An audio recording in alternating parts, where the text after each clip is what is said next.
L'automne, pour nous, c'est l'été indien.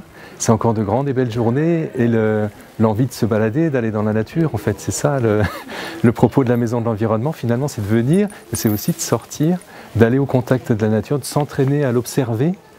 Et c'est un peu ce qu'on fait à travers le Biorama. Vous avez vu cette salle qui est vraiment destinée à acquérir les réflexes de l'observateur naturaliste. On a travaillé pour ça avec des grands naturalistes, dont Louise Midgley, qui est aussi artiste, qui a créé des sculptures animalières. Avant, j'étais écologiste.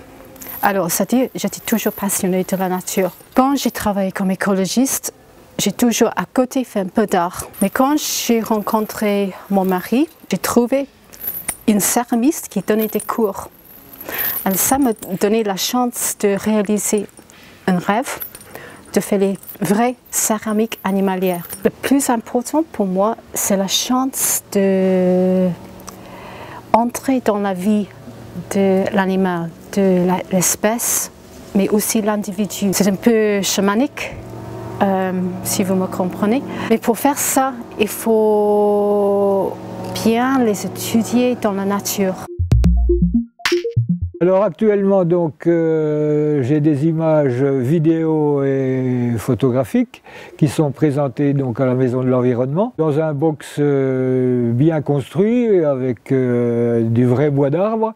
Donc il y a un très grand écran et donc des images vidéo ainsi que des images photos. Il y a tellement de photographes naturalistes qui travaillent sur les zèbres et les girafes alors que le rat d'égout, par exemple, de chez nous, dans les agences photos, ils aimeraient bien trouver des reportages, par exemple, sur le rat d'égout.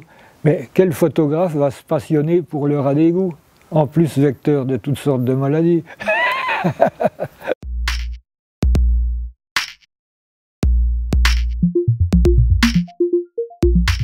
Donc le programme, il se passe à la fois à la Maison de l'Environnement avec des idées de randonnée, une incitation à sortir, et puis il se passe aussi dehors avec des guides naturalistes, avec des sorties organisées pour pouvoir découvrir toutes les ressources de la nature. Le point commun, c'est la rencontre, l'idée d'avoir envie de sortir, de prendre plaisir à être dans la nature, et puis d'être guidé avec des gens qui ont ce sens de l'observation qui s'acquiert depuis l'enfance quasiment, et qui s'entretient, qui se mûrit au fil du temps.